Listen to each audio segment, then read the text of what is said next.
Olly got started in the business world after 7 years as an independent personal trainer. And as he started online, he rapidly built a company to over 15 staff in his mid-20s, helping thousands of clients upgrade their bodies, energy, and productivity through a 4-step system he's agreed to share with us. His ability to take complicated topics and simplify them down into actionable steps you can integrate into your busy lifestyle is what makes him a world-class coach. Olly is a health expert with deep background in business and health, with a deep background in gut health, biomechanics, leadership, mindfulness, and nutrition. We have a lot to learn from Olly. Please enjoy. Hi, I'm Erin Power. And I'm Laura Rupsis. We're certified health coaches, and this is Health Coach Radio. This podcast is about the art, science, and business of health coaching. We share our insider tips to help you become a better coach and entrepreneur. And we interview expert guests to discover how they've made it in this growing field. It's time for health coaches to make an impact. It's time for Health Coach Radio. Olly Wood, how are you? I'm great, thank you. Lovely to be on. We're excited to have you because I think you've got a lot to share, both from, I guess, just the point of view of an online health practitioner and entrepreneur. So would you mind sharing with our audience who you are, your sort of background story, your origin story? Yeah, absolutely. For me, I very much started in a hyperactive kid space where I was trying every single sport in the sun. That was just where I operated. I think in an area of just competitive sports from the start. I think that allowed me to, I got myself in every sport under the sun, right? So it was anything from rugby to rowing to canoe polo to even diving into more the weight training. And just getting kind of an awareness of across the board, there were very different requirements of my body through those different sports, right? If you double down on endurance sports versus trying to build as much muscle as possible, there's a significant difference in how you're eating. Yeah. I actually went to uni for a more of a commerce or business degree, and that became my main, I thought my sort of direction there. For whatever reason, I decided to do a bodybuilding show in the middle of a uni degree, which I don't understand why. But it really started to double down into the space of there's a very different approach to, especially from a nutrition standpoint, what that's going to look like from an endurance background compared to trying to get as lean as possible while trying to maintain muscle. And then understanding that had a pretty terrible impact on my cognitive focus at the same time. So going through that process and getting an idea of just getting very clear on the fact that clearly no diet works for everyone, but no diet's going to work for one person all of the time, right? There's massive nuances in what that looks like. I had a whole bunch of concussions and injuries and things that put me through really understanding the brain protecting benefits of different types of nutrition as well. So it was really just taking the time to look at that a little bit differently. So I found myself, halfway through a commerce degree, I found myself diving back into the personal training space. And actually, at the age of like 17 or 18, I was bringing on my first clients in a big corporate gym. And in that space, it was straight away, because of the background of just always having a coach, always being in a competitive background, I just naturally leaned into, well, I'm clearly going to need to be a sponge here. I need to learn very quickly. Who am I going to invest in? And we did, I had my initial certifications and everything to get off the ground, but I really wanted to make sure that alongside the certifications, I had the real world experience there as well. All right. So taking the time to hire my first coach, it was kind of like, should I hire a coach? Should I eat this week? I'm going to go with a coach. And just taking the time to really invest from the start in real world application of what that actually looked like, initially for me, and then what that actually looked like in more of a health coaching space. So over the course of the next 6 to 7 years in a personal training space, I went from training everyone and their dog to really honing in who that person is that I really talk to. And as we started to notice that it was more of these business owners and high level entrepreneurs, we started to notice that even though I was maximizing everything we could do and from an exercise standpoint, right? Like, how do we perfect their form? How do we build that progression over time?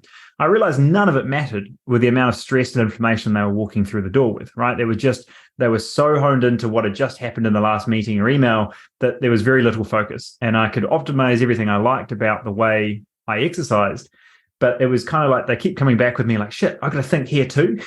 And just taking the time to tune in, because there was just so much noise.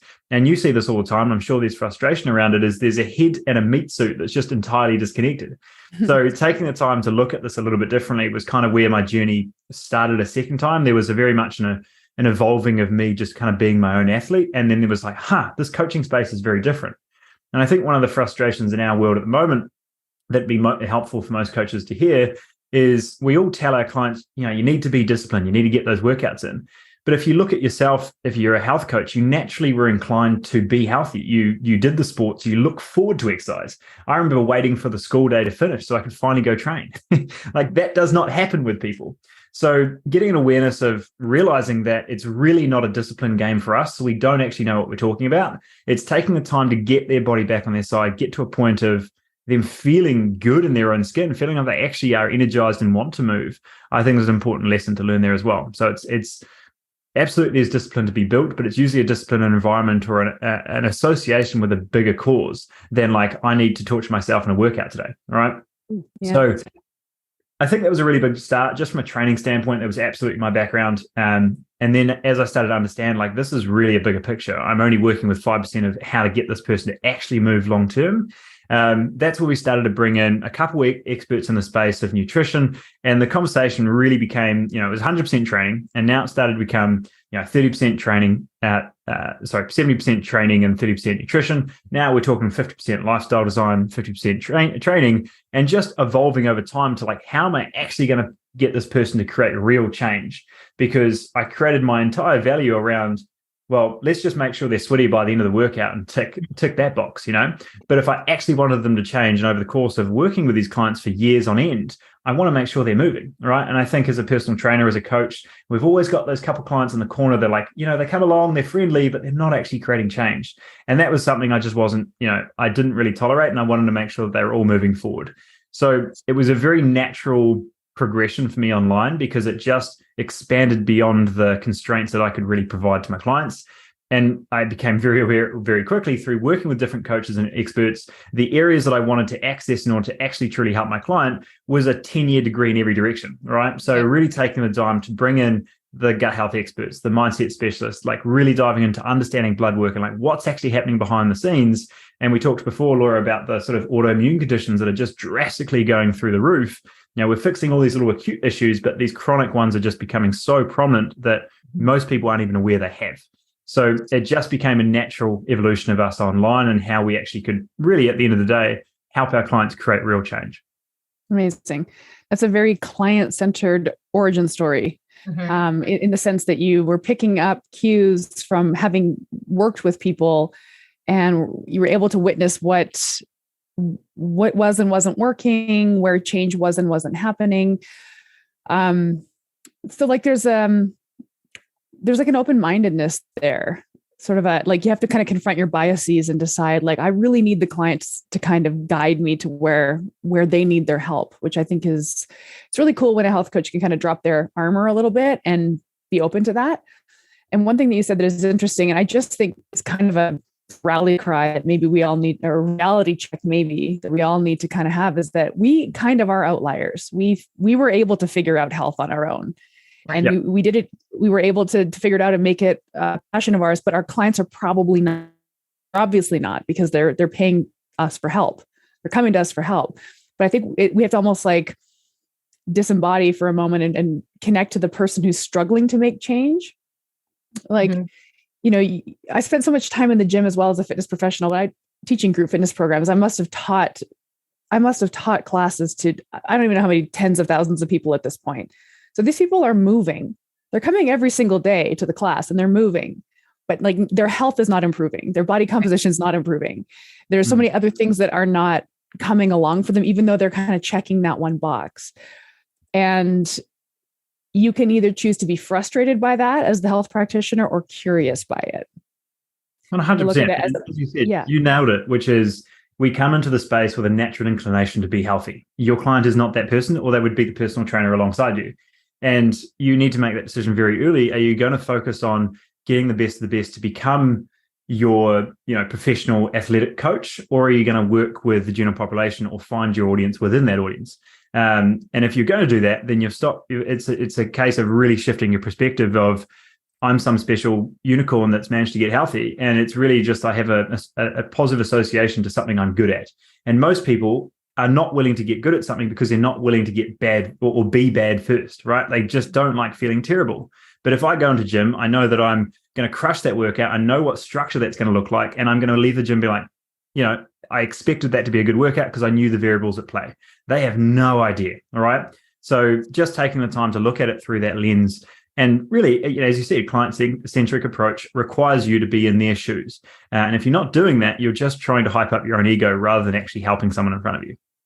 Correct. Erin and I have been talking about this on our podcast for years around how important fitness is in terms of change and overall health. Yet there's a whole lot of not healthy and a whole lot of not coaching in the fitness business, right? Yeah. That there's so many people that have been in this industry for so long that I don't know if it's that they don't see what you saw, if there's blinders on somehow, or if they just don't care because the current model they believe is somehow, providing a platform for their business instead of rethinking their business on how I do think that we are kind of stuck in a paradigm, both in fitness, but also in medicine, where it's the end user that gets the blame, that the end user is either not disciplined enough. Heard you say that, right? Yep. They're doing it wrong or they're lying. Yeah. That's the other one. They're not telling me the truth.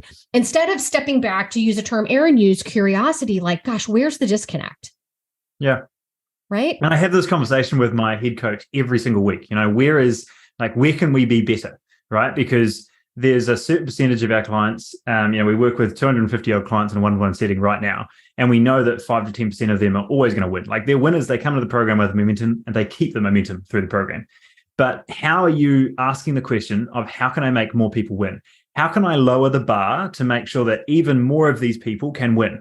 Because if I create a program for the person that just came in already doing marathons, like he's just going to keep winning or not, depending on if that's helpful. But getting an idea of taking the time to look at, asking that question and just getting the awareness of like, where am I starting? And in a personal training space, I was absolutely this person. And I think everyone is in a coaching space as we learn one new thing, right? And we're like, talk to me, I know my stuff, right? Because I have a very confined view of like, I know this is right. And as we learn more stuff, we realize that there's so much more to learn and we just start questioning everything, right? So it's just really a development of what we know. And I think there's if I look at what I do with my coaches now, there's a curated process that I help our clients develop through. Otherwise, they're like, where do I start? Like there's so many different things I could do. But yes. I think there's also a very intentional awareness of I'm going to take you this way and I'm going to take you this way, so you explore the options. Because I think what happens naturally is we just confirm what we already know and we just keep going down that rabbit hole, right? So it's either we've learned one thing and we just, we see the world as already makes sense, or we haven't taken the time to develop and actually challenge our beliefs across these different platforms. Yeah, That's a great point. I teach an advanced health coaching course. That's what I'm trying to say. I teach this advanced health coaching course. And so these students are taking the course so they can really master the art and science of the coaching relationship. And it also satisfies curriculum requirements so they can sit a board exam. So there's a lot of reasons why people take this course, but there's a long preamble, but I'm getting to a point. They have to submit a coaching role play that I grade. I have to grade it against this rubric. And one of the line items on the rubric is the coach's biases are imperceptible. It's one of my most favorite line items on the rubric because I don't want a coach. I don't want any coach in the world, whether they're in my class or not, to go into any coaching relationship with this programming, this preconceived notion that they have this figured out and they're kind of set in their ways. I would love if every coach was kind of like open to absorbing new information and being really fluid in that way, because I don't believe rigidness is really helping our clients who I think about, again, the people in the gyms who are trying their best and they're following all the rules and it's not working. Mm-hmm. So we have to be open our mind to the fact that maybe the rules need to change and we need to be open to new ideas. 100%. And go to any gym, right? And you see the bodybuilders training their clients like bodybuilders. You see the CrossFitters training their clients like CrossFitters. Yes. And it just becomes what we lean into because, I remember seeing in my old gym, there was 3 or 4 PTs that trained at the same CrossFit gym. They learned a new exercise that week. So guess what all their clients were doing that week, right? Like there was no awareness of like, this is their developed programming over time. And absolutely there needs to be some sort of framing, like the type of PT you are, and that's up to the coach the client to choose. But I think it has to go deeper than that. Like, who is this person in front of me? And am I developing what they want out of life? Or is it I'm just kind of confining to what I know is true for me? A discussion that maybe beyond, well, kind of building on from that one is if we've been working with clients for a while and they're dropping body fat, they're wanting to be healthy. As soon as we get past some initial fat loss goals, like we really have to define what healthy is, right? Is it lifespan? Is it health span? Is it performance span? Or, a percentage of each one of them?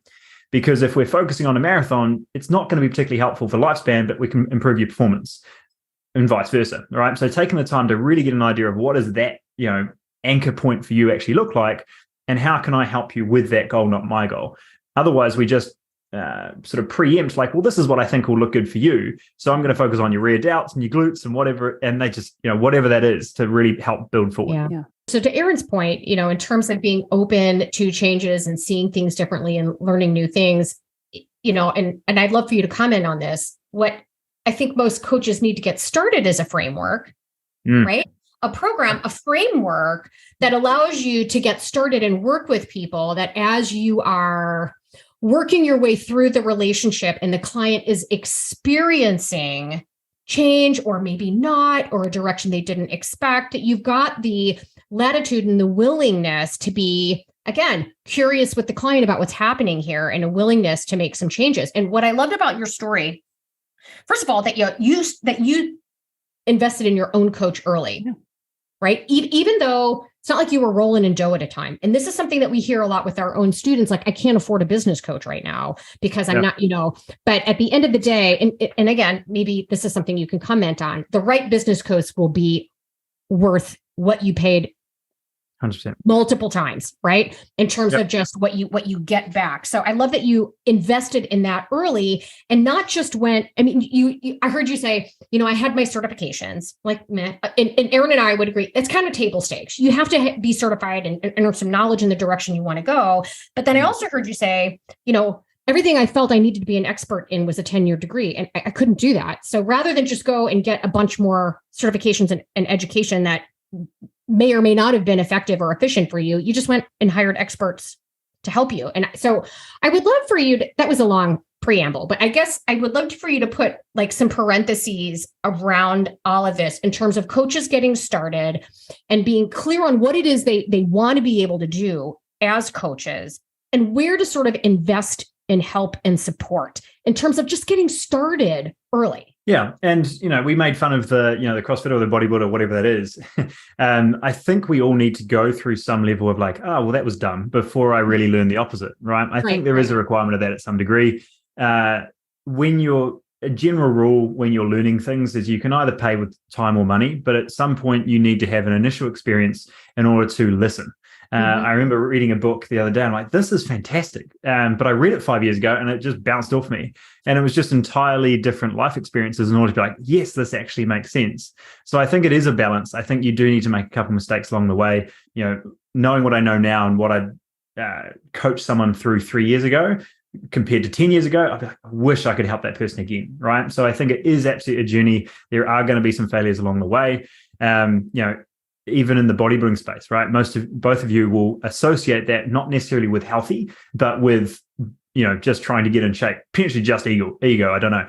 But I remember being at my best physical shape and feeling terrible, right? And just getting to that point. But it did teach me a lot about what it took to get in shape in the right order, right? I remember doing the 6-month prep and feeling horrendous the whole way through. I was just getting an awareness of my calories and pushing hard and just forcing my body to get into a level of shape. And I probably got to like 6% body fat, still felt inflamed and wasn't really that great on stage.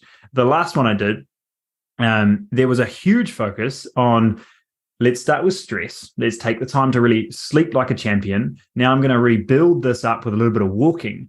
And hey, I'm 4 weeks out and now I can finally play with nutrition, right? I got to like 4% body fat, found I was still really productive and really functioned really, really well. So getting an idea of just purely through a body composition lens and how different that could possibly be was really, really like eye-opening for me first. The reason I have this motorbike helmet up here is I actually had a pretty major motorbike crash like 2 years ago on a track, and I was doing about 200K. That's about 130 miles an hour on a track, so it wasn't the road. But I had entire brake failure, right? So I just hit the wall, went like 30 meters over there, did the full Superman, tore everything off my shoulder. And, it's never really fun when you come off a motorbike. And that just like ripped out my entire ego and realized like I'm starting from ground zero again, right? I started from lifting 40-pound dumbbells and now I'm happy if I lift my drink bottle, like what's that going to look like building me up again? And the one thing I'm really, really grateful that I had associated with my training by that point was it's about the process, not the outcome. So when I got to it, I didn't get in a big, deep depression about like, okay, I've kind of lost everything. I've lost like 30 pounds of muscle. But I've got to start from ground zero. So it's like, well, how do I build this up with the knowledge base I now have? Which just put a whole new emphasis on, okay, I've been an athlete for all this time, and I've always been told that this discipline game is important. But now I'm at a point where I can no longer use exercise as my outlet, and now I'm getting stressed and it kind of feels all balled up. I've now got to look at like talking about my feelings, writing things down, meditation, like actually looking at this in a different space. And I, absolutely love the meditation through bodybuilding as well, but like a whole new level of like, this needed to become my outlet because I was like locked up in a sling. So seeing the development of stress and just how I could release that, how I could approach health in a whole different way, that did allow me to look at, okay, this is actually what clients are going through. Like they feel broken, they feel run down, they don't feel like they can start, so that did allow a whole nother perspective when I thought I knew everything to just start from ground zero again, right? So I think that has helped a little bit too. That's interesting. I mean, I don't want anybody to get into a motorcycle accident, but there is something to be said about having an experience that kind of brings you back to beginner level, which is another experience that people who have been deeply embroiled in fitness and health just haven't had lately. Yeah. We don't want that. But I think there's something to be said about in training your imagination to consider what the beginner experience will be. And I thought your experiment that you ran with the two bodybuilding competitions that you shared were interesting. How one was the old traditional competition prep, and the other one was like, let's get sleep and stress dialed in and some low level aerobic exercise, and then we'll just do the cut at the last minute. And it worked out. It's really cool. And this idea of being obsessed with process rather than outcome. I understand. But clients don't buy into that. This is just real talk. Clients are programmed for outcomes because they see the before and after picture on Instagram. It's like, I want that. Yeah. So because you mentioned earlier, you said you'll get a little bit of body fat loss in clients. And then it's like, now we have to sort of bring you back in and talk about bigger health goals to get you excited about other things besides this physical change. I would love to know if you can just riff on your feelings about that. Because I think a lot of health coaches buy into process versus outcome. Yeah. Do you see how I just switched to the Canadian pronunciation because he's from New Zealand? So I went process. But in our last episode, I said process. I'm bilingual. Anyway, keto, carnivore, paleo, AIP, SCD, low FODMAP, so many diets, so much confusion. And if health coaches are having a hard time keeping up, imagine how clients must feel.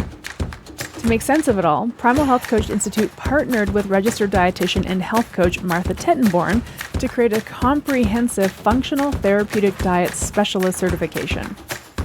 This flexible online course dives deep into the many different types of therapeutic diets. You'll learn the purpose of each of these diets and how to help your clients map out a nutritional plan to resolve their specific health issues.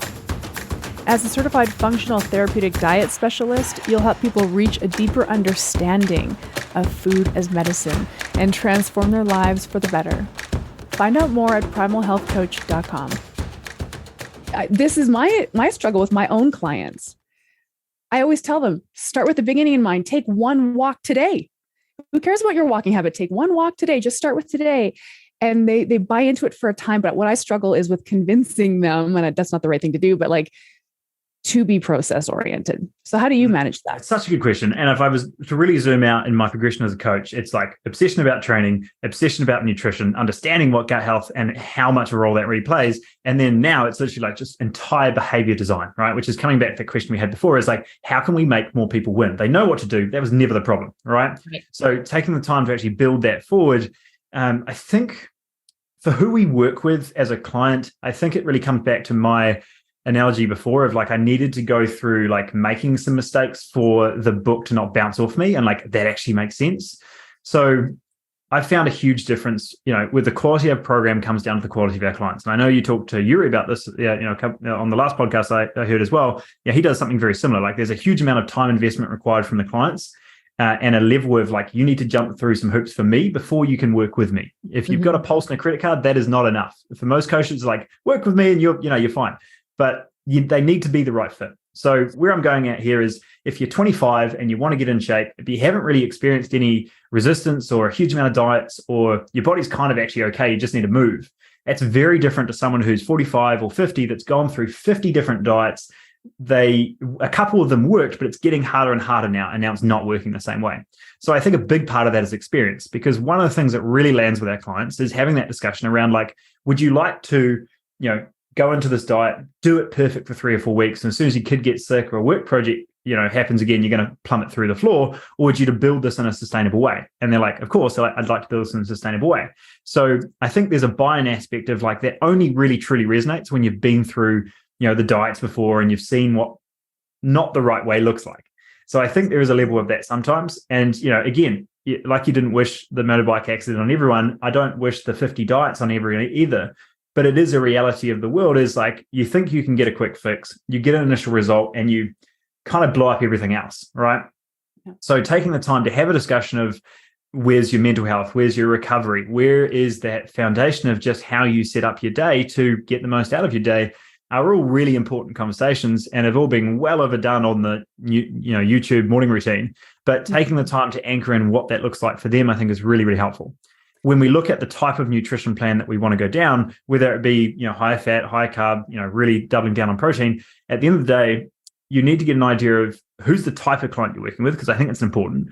It is very important. But then getting an idea of like, what are they going to associate with? Because sometimes it's irrelevant to what we do. If keto works for them because they just remove carbs and they get to focus on eating certain things, or they just take out gluten and dairy, or whatever that is, right? So there's less of an inflammatory impact. Then they're not having to count every calorie. They aren't having to question their entire belief about nutrition. They simply take 2 foods out and then try to redesign what they're eating. And I do like that approach, simply more from a behavioral design or association of being able to move forward, because everyone in a fitness space seems to have this perfectionist mindset that, okay, well, if I have the chocolate bar today, I'll start tomorrow, right? Like, it's no longer helpful. Right. And we all know that it's not binary. It's not, you're good or bad. It's very much like, is this helpful or is this unhelpful? And how much of those helpfuls can I build up in a day? And the more we can chip away at that, I think that is a long-term view. We absolutely have to get that short-term win in some format in order for them to engage, right? Because if they're just doing all the hard stuff and they're not getting the benefit, the only reason you're doing it is because you know that long-term you've seen these benefits before, you enjoy the quad burn or whatever that might be. They don't yet have that association. So it absolutely has to be a balance between the behavioral design of like, what are they going to attach to as something they can really truly achieve, while also getting a short-term like, that was actually really great, I can continue doing this. There's 2 great nuggets in there that I want to just highlight. Yep. First of all, the question I asked was, how do we get our clients to buy into process versus outcome? And I think your answer was, you establish that early on. And if you get a sense from the client that they're outcome driven and you're a process driven coach, which I hope we all kind of are, to be honest with you, then that's not a good fit. So this is really well done through the discovery call or the intake process. Yep. So like in my intake form, for example, I have my client write out their vision of health, what this looks like.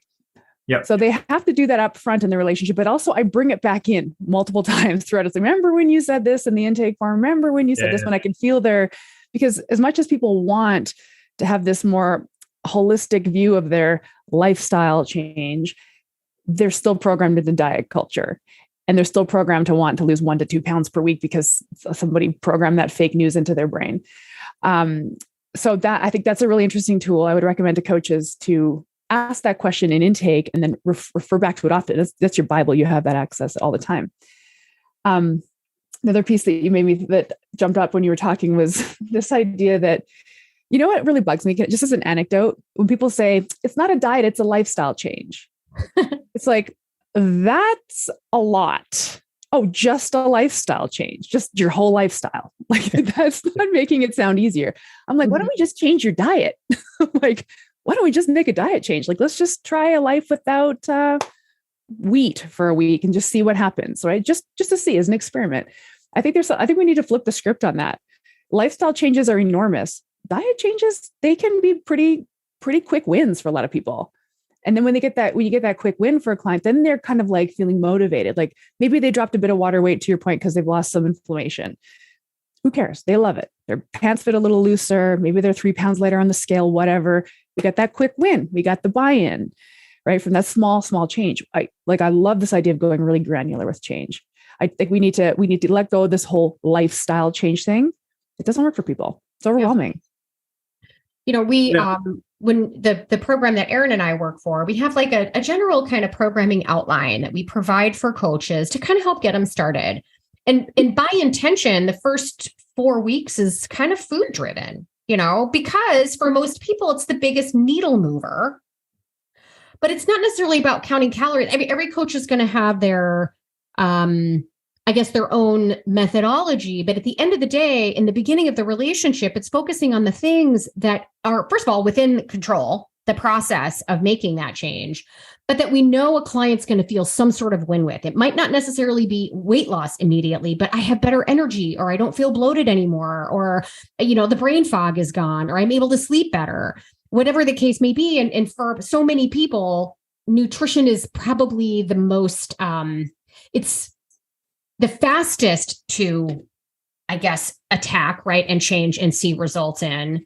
But it's not the easiest. It sounds simple, but I think it's also, and this, I've hired 15 or 16 coaches at this point. So I've seen the difference based on someone who's brand new versus someone who's got like 3 different degrees. And right. I haven't found either of them particularly helpful. I've found somewhere in the middle where they've got the background knowledge, but then they're really tying that into real world. Because as you said, we do call reviews and getting an idea of like, how are you structuring that call to be as effective as possible? And through that process, someone's coming in a level 1 or level 2, right? If you're coming in as hopefully a level 10 or higher, you can't have a discussion as a level 10 coach. You have to come down and be like, there's 6 or 7 things I've just identified from today's call. I'm going to focus on this one. And you're going to nail that and really get an idea of how we can nail that. And then we'll move to level 2, right? And that might take 3 weeks. That might take 3 months. It's totally okay, because what it does highlight is potentially lifestyle or behavior aspects that are why he eats that way or she eats that way, but needing to make sure that nutrition becomes an anchor for them to see that in the first instance, right? If you come in and say, that's trauma, you're like, let's just focus on eating breakfast, wow. And just build towards what that actually looks like, and over time, what you find is, especially with clients that really struggle and go dipping and diving the whole time, is we'll find that, it may not be hunger, right? It'd be boredom. It might be overwhelm, a lack of creativity in their own life. It might be just a lack of self-love. And they finally get to the end of the day and they're just trying to catch up on the day. And I think that's something that highlights the non-negotiables that you need to anchor you and your day. Again, we really talk about like front loading, what that looks like. If you've got a big week, you better make sure there's a walk, a massage, something for you in that week. Otherwise, I can almost guarantee you get to Friday night, Saturday, and there's some sort of massive burger fest happening because you're trying to catch up on the week, right? So I think that's the discussion to have as you go, but it's like, at what point do you talk to your client about that? And just having a conversation at where they're currently at, rather than focusing so much about how smart and confident you look on the call. Let's just meet them where they're at. And I think that's something that, absolutely takes time. I've been that person that had to use the anatomical terms for muscles to sound like I knew what I was talking about. I'm like, see this muscle? I'm going to prod it. You feel that? I want you to contract that muscle. That's right. All they need to know. And we can build it over time as they become more engaged. They really want to know more about this and educating them along the way. But it's absolutely starting where they currently are. Mm-hmm. Well, you just emphasized a stumbling block that a lot of new coaches do, which is the flexing the science muscles. Yep. Unless your clients are really into anatomy and physiology, that's going to go right over their head. Yep. And I love watching that transformation in clients when they go from being the teacher and the teller to having this partnership with the client and really bring it down to their level, not down to their level, but just to a level that if they don't understand it, no one's going to buy into it if they don't understand it. So we have to make it understandable for them. There's a really good point there, Erin, about like down to level or up. I think there's a huge issue in today's society is, there's the coaches that have done all the cloaking degrees and they feel that they're up here and they just can't coach because they're just nerding out the whole time. And then we go the other way and, they're training the big CEO and they feel inferior, right? And they can no longer, they're like, oh, you can try this, please, give it a go. And they're no longer on the same page. So I think there is absolutely a power dynamic to play and getting an idea of being hyper aware, where are you sitting on that scale? Because are you talking to a human face to face, or are you trying to play around their their power dynamics, or are you, sitting on top of them and saying like, this isn't working, I think that's absolutely a part to play. And as you said, that sort of coactive model, like I'm working through this with you. If I want it more than you, it's not going to work. If I'm just telling you what to do, but you're dismissing it, it's not going to work. We need to be on the same page. Yeah. It's so important too. And I love how you were talking about as in terms of, so I'm assuming you either hire or use health coaches that you brought into your business. So they're part of our company. Yeah. Yeah. So I want to talk to you about that. But you highlighted the ones that appear to be the most valuable out of the gate are those that have valuable education. So they've taken the time to be trained in their area of passion and interest, but they've also taken time to have real world application, which so many coaches are afraid to do in the beginning. It's like they don't feel they know enough. So they just keep becoming more and more knowledgeable, and they never really understand what this is. Rampant in the keto space, by the way, coaches that know a lot about keto, but haven't worked with enough individuals to realize not everybody's keto is the same. And not everybody needs to just add more butter. That's not the solution. Okay. And then they get all dumbfounded when people aren't getting the results they once had. So they're coming from this internal frame of reference. So I love that you value the balance there and encourage and are looking for coaches that have both. And so I'm curious about the business that you've built now and kind of how you use health coaches. Can you talk a little bit about, first of all, the services you provide, the programming, how you use health coaches and how people engage with your company?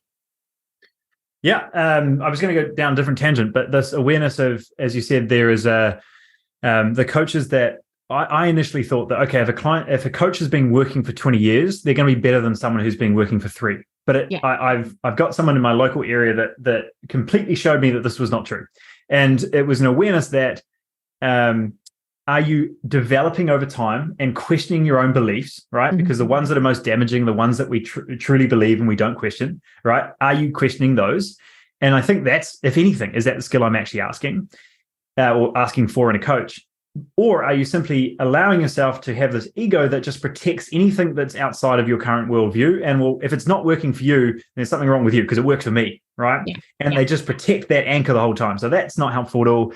And the reason I lean on that so much is I'm actually hiring another coach today. I've got one later on to go through this discussion. And he's got a whole bunch of degrees, but it's kind of like, Google and Facebook and things that they basically are irrelevant when it comes to hiring from Harvard or whatever. Like they're hiring for real world experience.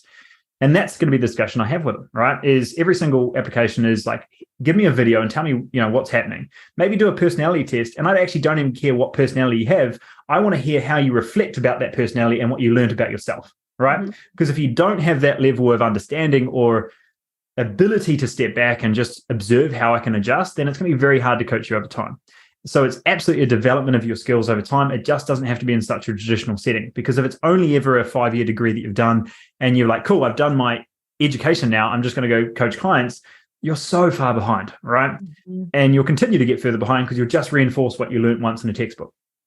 So just from that standpoint, I think that's a huge part about how we hire, what we look for in a coach, and what we've ultimately seen be the most effective coaches is they've got a fantastic balance between I'm continually learning, I'm developing those skills. I just had a call with one of our coaches yesterday saying, I really noticed the difference in how I show up into a call when I'm developing myself. I'm reading a book and I'm seeing how that applies in calls. I'm going through a video training series or a new course and I'm applying those skills and seeing how they land with clients, and it's always an experimental ground. Like it needs to be a case of like, I know what's, I think I know what's true that I see working. And then I'm going to dabble with these things on the side to really challenge my current belief. So we absolutely provide that space in order for coaches to explore like what that personality looks like because of how we've structured our program, which I'll walk through in a second. Is we are feeding off each other's coach to look at each coach directly gets an idea of what are their main performance markers, how long are their clients staying with them, are they hitting their goals, and in what time frame. And we can get an idea of, okay, well, this coach is crushing it right now. This one's about 20% behind. What do we learn from the other coach to kind of get on the same level? And that just allows us to learn very, very quickly, knowing that we're working with a very similar client through a very similar sequence. And the big difference in between is who are they talking to? Right. Mm-hmm. So that does allow us to learn a lot really quickly. Yeah, that's really cool. I think that's interesting how you have this sort of benchmark program and then the difference maker is the coach. Yeah. Awesome. And we do have a mixture of one-on-one and group, and it absolutely comes down to the individual of, how much are they engaging? Like if a client goes through all of the members vault, they're on all of the group calls, and they crush their goals. It's like, well, yeah, they did the stuff, but it's taking the time to get an idea if there's a component from the coach, and it's sometimes an underlying standard that they set on the call. Like, you can try this, but you don't really have to. Or, I want you to eat this for breakfast, but like, if you eat this, it's totally okay, right? Like, there's a natural, am I raising the bar or lowering the bar by how I present myself on the call? And that absolutely comes down to what are you doing in your day to show up for you? Because if you're just getting on 20 hours of, or 30, 40 hours of calls a week, and you're starting to see your own personal health slide to the side. You're starting to notice you're skipping meals. You're going back to the protein bars. Like, you're not doing that for you. You're going to show up flat on the call. You're not going to have the conviction behind what you're saying. So, and I've gone through this whole process myself. Like, it's not all sunshine and roses trying to build a company. So you do go through those periods, but and that's why I'm so grateful I built a health company, not a finance company, right? Is it brought me back to that the whole time. And that's probably your client, right, that didn't have that anchor. So again, another point to resonate, but just taking the time to build that space of like, you need to be that anchor that they look up to. Because if you're not, again, you're probably in the wrong level of like, are they actually listening to what you're saying, or like, nice for you to say, like getting an idea of where that level is. Yeah. I love that. Okay. So can we talk through how you orchestrate your programs then? So the people that you're working with, how do they onboard? How do they go through this with you? Like, so first of all, are these all gut health autoimmune clients? That's the area you specialize in. Is that correct? No. There's an underlying aspect to that because they're unaware of it usually, but it's typically more of a business owner entrepreneurial space. So we've just found that those are the clients we resonate with the best. I'm a business owner, so it tends to work quite nicely, and it allows us to really dive into the lens of what does that business growth and balance look like? What does the relationships look like? Because they totally just, when business is going well, relationships are going well. When business is not going well, there's always a friction in the relationship. So I love bringing that in because, as you all know, that stress and just that, autonomic arousal through the day is going to have such an impact on how they operate overall. So we really enjoy having those discussions there. So that's our audience. Our packages or programs and how we set that up is either a 4-month, we do a full 12-month program up front as well. So it really allows us to be like, well, you said you're in the long game on your intake form. You did something like Erin does, which is a vision of what you really want. Doesn't sound like it's going to happen in 3 months. How about we set this up for a year, right? So we do actually set them off the bat. It shows how much they need to know, like, and trust us before they even get onto that call. Otherwise, I'm just going to direct you back to like, there's some steps you need to jump through before you get on a call with us. Through the program, we have a structured four-phase sequence that we've built after working with 1,700 odd clients through the sequence, so we can get an idea of communicating like, hey, you're going to feel this at this step. I know you're not feeling that yet, but I know it's coming for you, right? I've gone through this process myself. My coaches have gone through that process.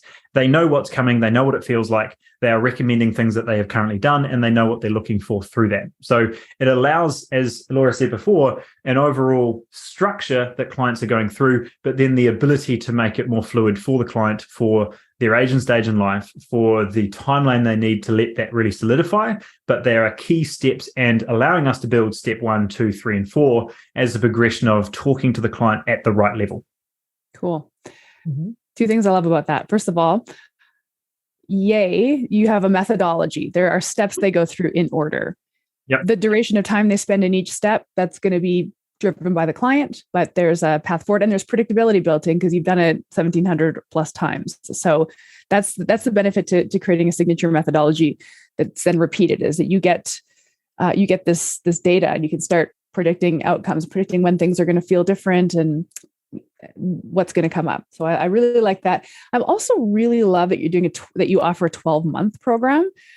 I'm obsessed with this idea of the 12-month program. I really am. I feel like I run a very short program. It's only 8 weeks. Yeah. I think the 12-month program is the sweet spot, actually. That it probably seems overwhelming to a lot of coaches starting out who are thinking like, well, I'm going to come up with a year-long program for people, but it's about the relationship and about how much change you can make in a year. Really tactical question though. Do you typically get people paying up front in full for that? Or are they on a monthly sort of recurring payment? Yeah, we set up recurring, but we always make sure that the upfront investment is substantial. I think in order to people who pay attention, right? So there has to be an investment component to what's happening. So for a year-long one, it's like $2,000 up front, and then from month 3, it's $490 a month, right? So there's an upfront, big head, and then there's a tail that comes through, and then it becomes a recurring aspect. We only had a 16-week program for about 4 or 5 years. We had to nail that first, and then it allowed me time to really see the patterns and what they truly wanted long term.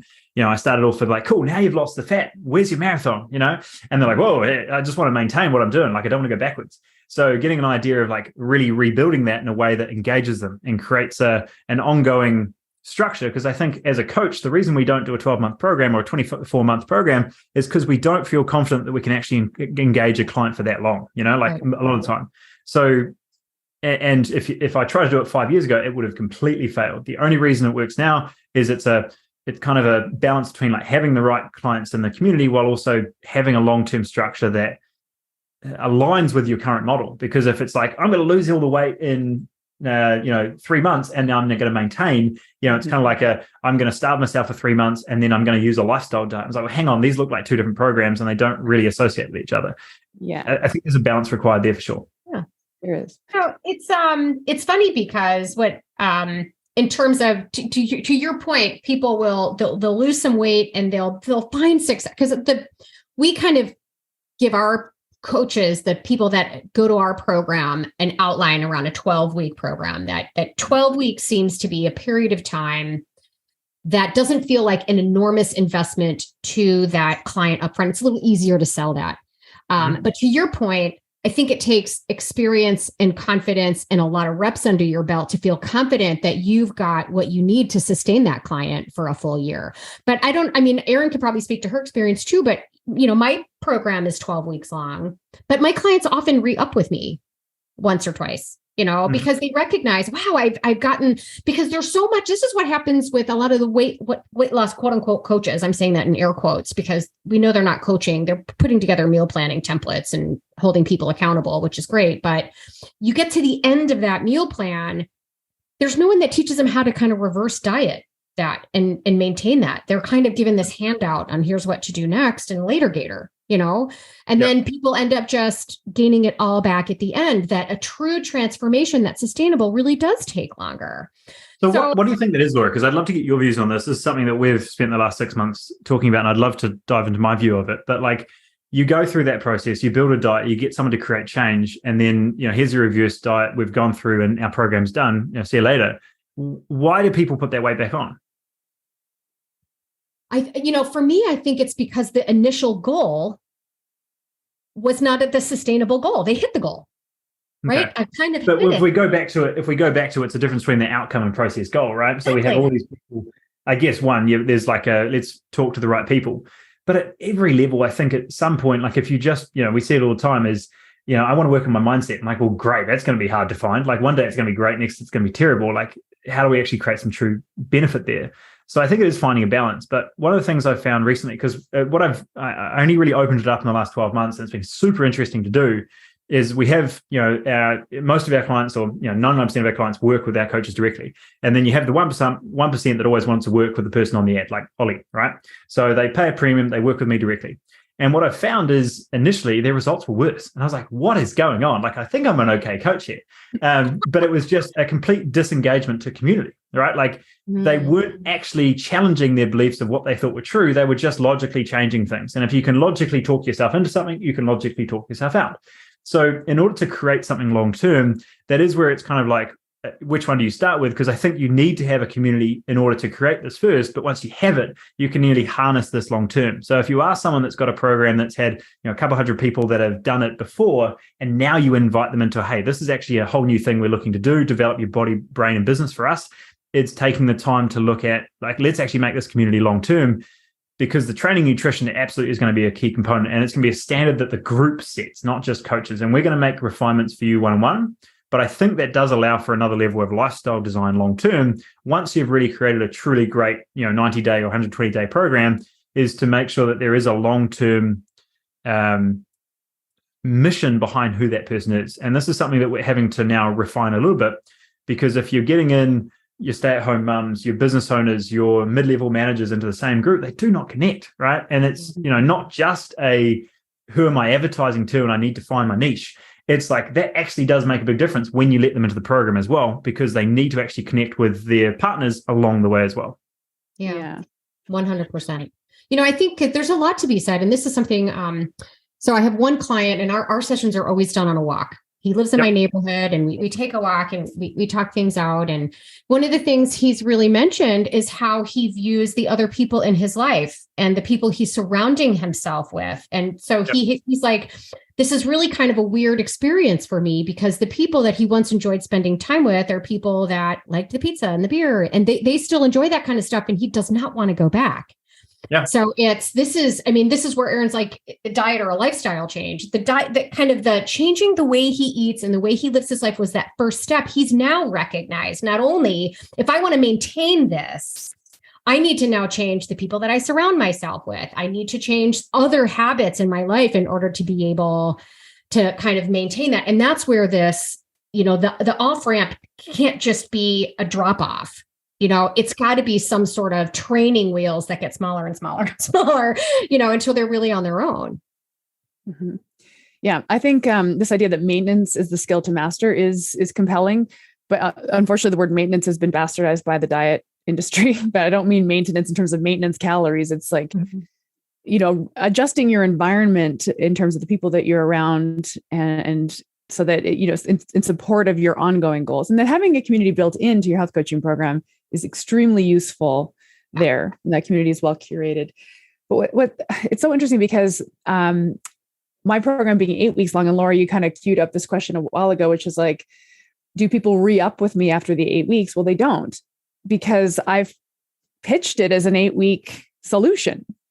Mm-hmm. And they're like, well, I guess I'm done now.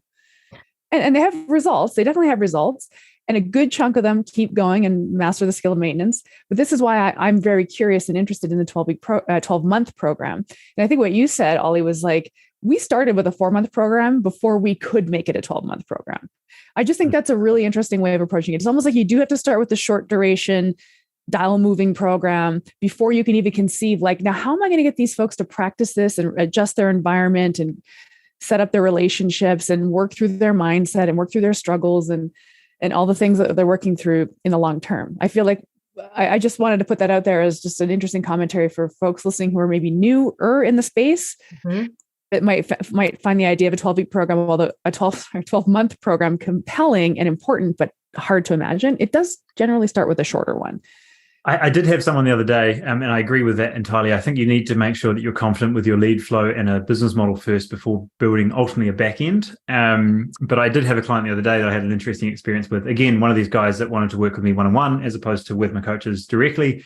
And I was like, we have 2 programs, so we can go the 16 weeks. It's more of like the success path, get you there in 16 weeks. Or would you like this as the 12-month, like let's really sustain this and make sure we embed these habits.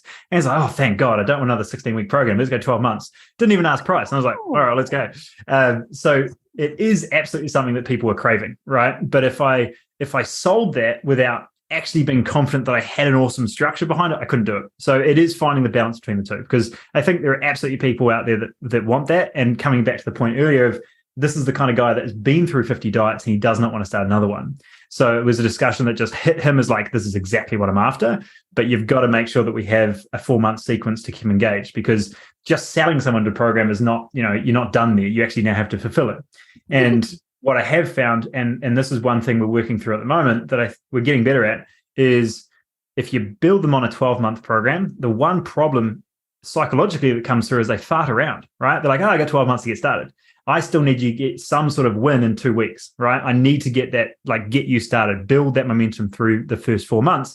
And even though we sign them up to a 12-month program, we still really frame it to them as initial, 90 days, because otherwise they don't get started. Yes, I agree with that. Like we've got this on-ramp program. What did I call mine? Because I did sell a couple 6-month ones this year. And I said, well, we have this 8-week initiation. Yep. And the 8-week initiation, spoiler alert, is my 8-week program that everybody has done up until now. And then the subsequent 4 months was just keep going. So I'm just thinking through this tactically. I was meeting with my long-term clients, these 6-month clients weekly. And that felt too frequent, to be really honest with you. Yep. What's your interval? Initial 4 months, bi-weekly, 12 months, monthly. Monthly. Great. Because then they have time to go off and do some things. Like literally we get on the phone every week and it's like nothing new has happened. The important part is like, what are you tracking? Like, I'm assuming there's an app or some sort of tracking, nutrition training, like whatever that looks like. So there's like a weekly, like, wait, are you doing the things that we said? Because bi-weekly is nice enough to give them enough time to do things and not long enough that if they do fall off, we can re-engage them.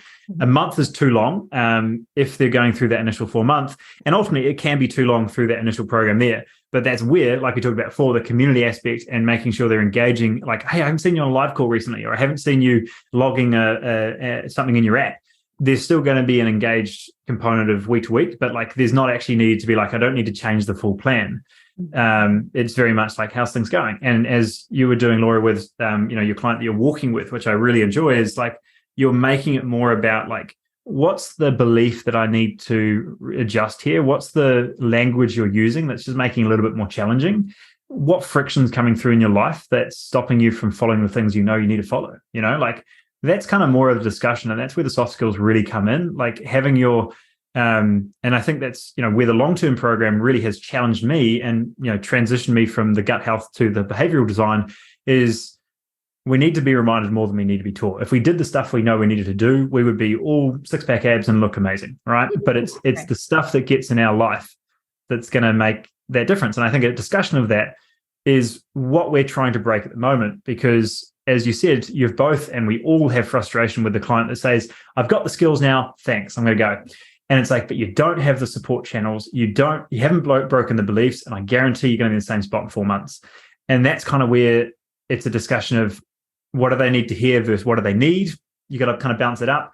And then also an idea of how do you actually facilitate that in a program environment, whether it be one-on-one or group. That soundbite was awesome. We need to be reminded. We don't need to be taught. That's so true. Mm-hmm. It's just reps. Like, yep. I love that. Yep. And, I think we've all got frustrated with the guy that's doing, everything wrong in the gym, but he still looks fantastic. It's because he shows up every day, like it just happens. And I wish I could change that person's form, but they still look great because they keep showing up. And I think at the end of the day, that just, for me personally, it stops me, I want to nerd out on everything and just tweak everything. And like the timing of this needs to be bang on. Yeah. And like at the end of the day, if you just do it more often, there's more darts at the dartboard, you're going to win, right? And that kind of goes through every area, but I think it's an important point. It is true. And it's not like sexy, but unfortunately it is the path forward for improvement, is just the consistent action. I struggle with this idea of consistency is key, because I just feel like life is very inconsistent. So if we just hammer on consistency, that's going to be a barrier for a lot of people, but it's like just kind of putting in relatively consistent reps is key.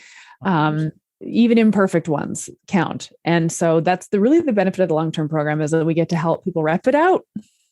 Look, I mean, life is absolutely inconsistent and things come up all the time, but it's also sort of like, how can we help our clients take a situation that seems scary and new and uncomfortable and find a way to build some, lean into their own skills and the things that they've learned along the way that they can take from this particular environment that they happen to be in and change it into something that's going to be beneficial for them somehow. What can you learn from that particular experience that we can carry forward? Or what can you lean on to that we've learned over the last 8 weeks or 12 weeks to help you navigate the situation a little bit better? And, what is it that you think you need? And hearing them say that in their own words, because I'm horribly guilty of this, of putting my words. I'll ask him a question and then I'll give him my words. Is it, what is it that you think would you really need right now? And instead of just shutting up, I'll be like, is it this? Is it this? What could it be? I'm trying to, and I've got to just stop doing that and listen, which I'm getting better at. Clearly I'm verbose. We all do that, right? Like if we look at where we're at on a call, we've been talking about behavior design for an hour. Like who does that? Taking the time to look at that, like we are the nerds and we have to make sure that we put the brake pedals on that, because we are only patting ourselves on the back. And I've seen this very firsthand through my own call reviews and coaches' call reviews. I'm like, this was a great call. Let's watch it back. I'm like, Olly, shut up. Like you keep talking. And the reason you found this was a good call was because you felt that you ticked all the boxes for how you felt. Whereas the calls that are truly good is you ask a question and then they start really digging and giving you the gems you really need. And they have to do more work on the call than you. And if you're not, you're just making yourself feel good. So I think that's a huge part of coaching, is just being able to, all of that knowledge you have, you need to package that in a 6-word sentence to be like, there's your question, answer that for me, chew on that, and then give me an answer, and then we'll work on that from there. Completely. That's a really good sort of skill drill for coaches to practice. Grab a peer, practice asking one open-ended question, even if it's a dud, ask it and then step back. let the client answer. Like I hear that multiple choice thing all the time when I'm grading coaching sessions. It's like, just ask one question. It's fine. Yeah. We like to hear the client talking more than the coach. That should be the outcome. And that's how you know you're really in a relationship of co-creation with your client. I love it. I would love for you to just give us like a couple minute description of your program, like identify, kind of what your program's designed to do. And generally speaking, the client, I heard you mention an app. I heard you mention you've got a community, you've got other coaches working for you. And can you give us a little bit of a snapshot of what you've built and kind of where you're at now? Yeah. We have very much designed our program to work with business owners and entrepreneurs over 40. We focus to drop 5 to 10 kilos in 90 days while focusing on improving that energy and mental clarity, right? So that's very much our front-facing message. As soon as I said that, everyone's like, 90 days, you just put it in there. But this is the balance between outcomes and process, right? We build the process long-term because they know what they truly want, but in order for them to actually engage and click on the ad, I can't just be nutrition and training coaching, right? It's white noise out there. There are 1,000 other coaches that do exactly the same thing. So find your audience, find who really resonate with you. Is it the 20-year-old athlete? Is it the stay-at-home mum? Is it the mid-level manager? Is it the, living in the corporate space and knowing they want to move into their own business, but they don't have the confidence and energy to do so, right? Is it the high-level CEO? Is it the top 1% that, could hire anybody? Whatever that is, that you need to double down on that, because as I actually heard Yuri say in that last interview, is if you're in a in-person, brick and mortar, you kind of like whoever walks past and thinks that that's a nice idea, you have that traffic. But if you're online, you're completely invisible until you really stand out with your one person, right? So the best place to start is always like, who is that client that you absolutely love that's just crushing it and you connect with on every call? Like, just talk to that person. Like, put their photo on top of your camera and just talk to that person when you're doing your ads, and you'll see other people come out of the woodwork like that person. And that's just kind of what we've done. That's how we approach it, how we actually set that up as a sequence. One tactical tip I'll give you around the program is like, they actually don't care. Like, sell Maui, not the plane flight, right? Take the time to actually get an idea of what gets them up in the morning, what's actually going to get them to commit to you. We have the members vault, we have the app, we have an incredible sort of sequence that we've reiterated 1,000 times to give them a 4-phase process, as well as that one-on-one element that we spend 3 or 4 calls on a week to just refine, improve. We've got an SOP on everything, a procedure for everything. So taking the time to build that as an actual behind the scenes, like us nerding out on like, how can we make this program absolutely epic for this one person, is again a huge part that needs to happen with you being very brave in choosing one person, because it's really easy to just kind of work with everyone. Yes. Great tip. One person. Because that clarifies your programming, clarifies your messaging a lot, and it really truly resonates with the person who needs to hear it, rather than kind of just like not resonating with anybody. That's how it works. Yeah, it's just diving into all things coaching and understanding that it's very much an extension of your own personal development, which is why I love it so much. And it's, there's a training nutrition thing that we all get into, but then we realize that it's actually just like true personal change. And I think that's just what allows it to be. If you don't make that switch, you're probably not going to be around for a long time. But if you really engage the two together, you'll be here for a fair time. Yes. Awesome. Where can people find you? Where are you hanging out these days? Website, social media? Where can we? Yeah, never leave home now. Everything's online. It's if you want to hear more about us, or you kind of resonate with our story, then bodyreset.online is our main website. You can follow me directly on Olly Wood NZ on Instagram. If you're a coach that actually wants to work with us directly, you don't want to do the marketing thing, and you actually want to work with clients directly, I'm absolutely happy to have a chat there. We're always growing, expanding, and always good to connect. But that would be the 3 places you can find me, or 2 places. Awesome. Thank you so much, Olly. This was so great. Yeah, it was really fun. Thank you so much. This podcast was brought to you by Primal Health Coach Institute. To learn more about how to become a successful health coach, get in touch with us by visiting primalhealthcoach.com/call. Or if you're already a successful health coach, practitioner, influencer, or thought leader with a thriving business and an interesting story, we'd love to hear from you. Connect with us at hello@primalhealthcoach.com and let us know why we need to interview you for Health Coach Radio. Thanks for listening.